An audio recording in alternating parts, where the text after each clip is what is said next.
नमस्कार दोस्तों, welcome to 10x trader. मैं हूं राजेश कुमार और इस वीडियो में देखते हैं कि IRFC का फ्यूचर क्या हो सकता है। अभी रिसेंटली जो कॉन कॉल आया था उसमें मैनेजमेंट काफ़ी बुलिश है और अपने बिज़नेस के बारे में बता रही है कि काफ़ी अच्छा खासा हम ग्रोथ कर सकते हैं और जो बिज़नेस मॉडल है उसको चेंज करने के बारे में सोच रहे हैं। तो उसी के बारे में डिस्कस करेंगे और वीडियो में आगे बढ़ने से पहले आपसे रिक्वेस्ट करता हूँ कि इस वीडियो को लाइक कर दीजिए और चैनल को सब्सक्राइब कर दीजिए, क्योंकि ऐसे वीडियोज़ मैं कंटिन्यूसली बनाते रहता हूँ। तो पहले जाके एक बार हम IRFC के चार्ट को देख लेते हैं कि आखिर चार्ट में हुआ क्या। आप देख सकते हैं कि इसने काफ़ी अच्छा खासा ग्रोथ दिखाया था, लेकिन जुलाई 2024 में 227 रुपये का हाई लगाने के बाद स्टॉक ने काफ़ी ज़्यादा हमको डाउनफॉल दिखाया और जो टोटल करेक्शन देखेंगे वो हमको अपने हाई से लगभग 53% तक का करेक्शन होता नजर आया। यानी स्टॉक वहाँ से आधा हो गया और आज की डेट में अगर देखेंगे तो थोड़ा रिकवरी हुआ है, लेकिन फिर भी अपने हाई से वो अराउंड 37% हमको डाउन ही दिख रहा है। तो ये जो आपका पूरा 6 महीना गया, जून जुलाई, ऑलमोस्ट 1 साल हो गया आपका। ऑलमोस्ट 1 साल स्टॉक ने कुछ परफॉर्मेंस नहीं दिया, उल्टा आपके पैसे को डुबाया है, यानी आपका जो कैपिटल है वो लॉस हुआ है। तो समझते हैं कि इसका रीज़न क्या था। तो देखिए यहाँ पे आपको मैं प्रॉफिट एंड लॉस स्टेटमेंट में लेके आता हूँ और आपको दिखाता हूँ जुलाई 2024 से 2020 से ही हमको दिख जाएगा यहाँ पे कि प्रॉफिट में जो ग्रोथ था बहुत ज़्यादा नहीं था। 20,000 करोड़, 23,000 करोड़, 26,000 करोड़ और इस साल 26,999 करोड़, मतलब ऑलमोस्ट 27,000 करोड़। तो प्रॉफिट के ग्रोथ में आपको बहुत ज़्यादा ग्रोथ नहीं दिख रहा है। अराउंड वो ग्रो कर रही थी, लगभग 6-7% से ग्रो कर रही थी। लेकिन जो इसका वैल्यूशन था, यहाँ पर आपको दिखाता हूँ, जो स्टॉक का प्राइस ट्रेंडिंग है वो 29 से 30 के आसपास अभी चल रहा है। अभी 30 का चल रहा है। आप माने जुलाई में जब वो 227 के आसपास था तब इसका प्राइस ट्रेंडिंग और भी ज़्यादा होगा, मेरे ख्याल से 40 के आसपास होगा। और प्राइस टू बुक वैल्यू अगर देखें तो अभी के टाइम पे भी ये काफ़ी महंगा है, 3.6 के टाइम पे चल रहा है। उस टाइम पे तो लगभग 5 टाइम्स का बुक वैल्यू था। तो हमको यहाँ पे क्या दिख रहा है कि कंपनी का जो प्रॉफिट ग्रोथ था वो तो अराउंड आपका 6-7% था साल दर साल, लेकिन कंपनी का जो वैल्यूएशन मिला हुआ था वो काफ़ी महंगा होकर रखा हुआ था। तो जब भी ऐसा कुछ होता है, ये आप ध्यान रख लीजिए, अभी इस बात को दिमाग में घुसा लीजिए कि कोई भी कंपनी मल्टीपैगर क्यों बनता है और कोई भी कंपनी परफॉर्म क्यों नहीं करता है।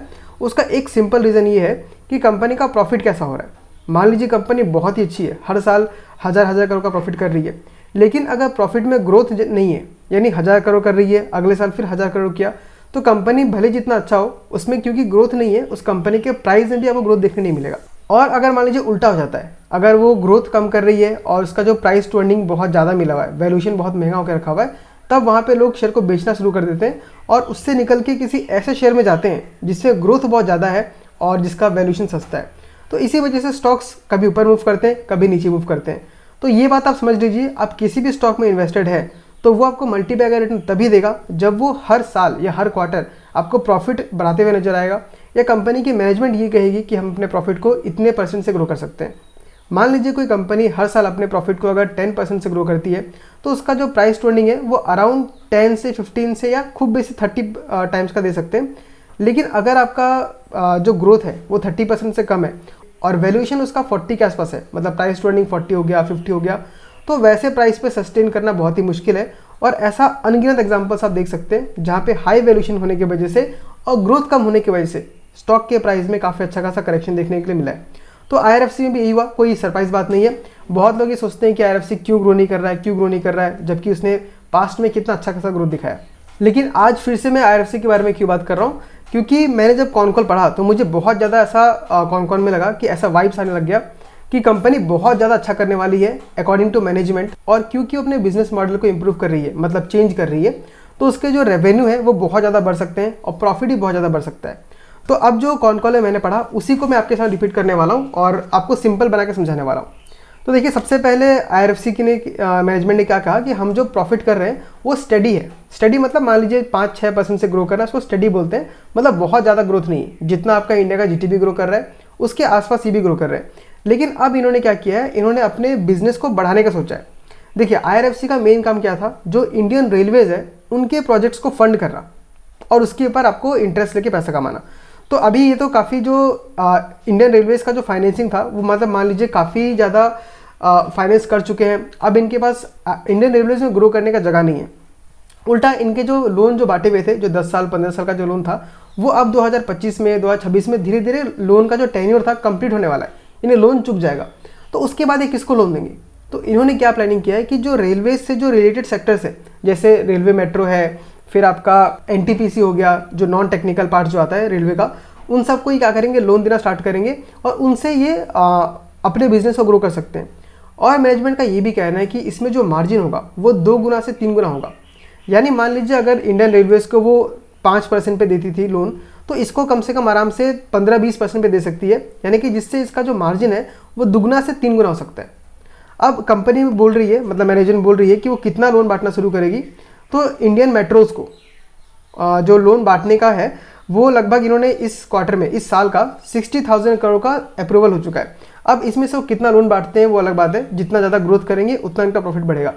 यहाँ पे कंपैरिजन में कंपनी ने ये बताया कि मान लीजिए इंडियन रेलवेज़ को अगर मैं 90,000 का लोन देती हूँ, 90,000 करोड़ का लोन देती हूँ, उसके बदले में 30,000 करोड़ का जो मैं मेट्रो को लोन दूंगा तो मेरे को बहुत ज़्यादा प्रॉफिट होगा। यानी जितना प्रॉफिट मुझे 90,000 करोड़ का लोन देके मिलता है इंडियन रेलवेज़ को, उतना ही प्रॉफिट मुझे सिर्फ 30,000 करोड़ का लोन देने से मिल जाएगा। यानी क्या बोल रही है कंपनी कि 1/3 के प्राइस में मुझे उतना ही प्रॉफिट मिल सकता है। तो यहाँ क्योंकि मार्जिन बहुत ज़्यादा है तो यहाँ पे ऐसा कंपनी बोल रही है।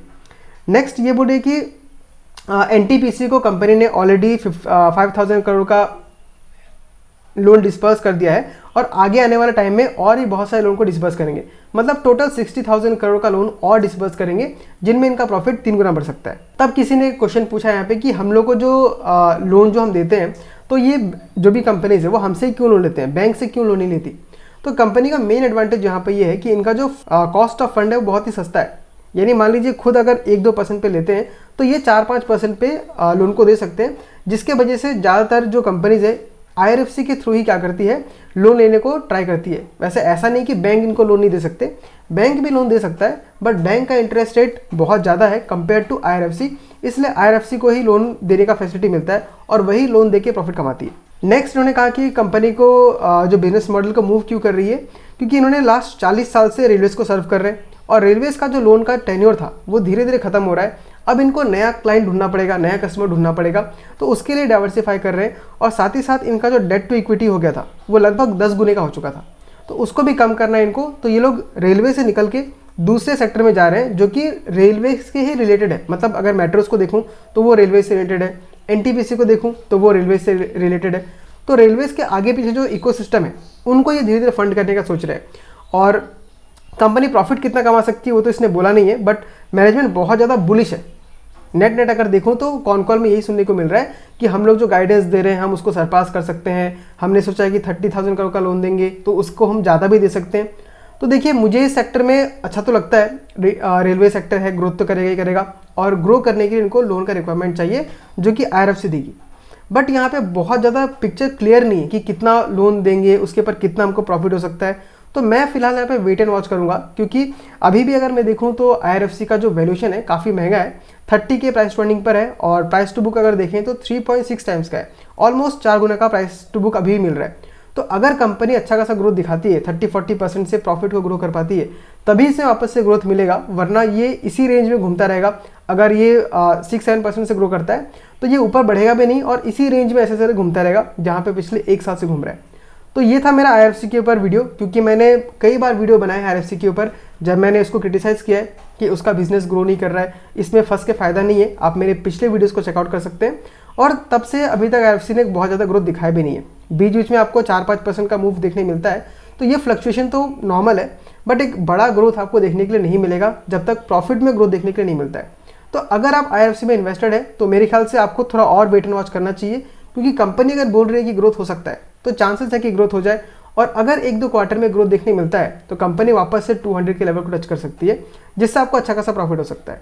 तो ये था मेरा आईआरएफसी का एनालिसिस। आप मुझे बताइए कि आपको ये वीडियो कैसा लगा। अच्छा लगा तो वीडियो को लाइक कीजिए, चैनल को सब्सक्राइब कीजिए, और आप अगर किसी स्टॉक के बारे में जानना चाहते हैं तो कमेंट करके बताइए, मैं उस स्टॉक के बारे में भी डिस्कस कर दूंगा। तो आज की वीडियो में इतना ही, मिलता हूँ आपसे अगले वीडियो में किसी अगले स्टॉक के साथ। तब तक के लिए tata, bye bye, take care.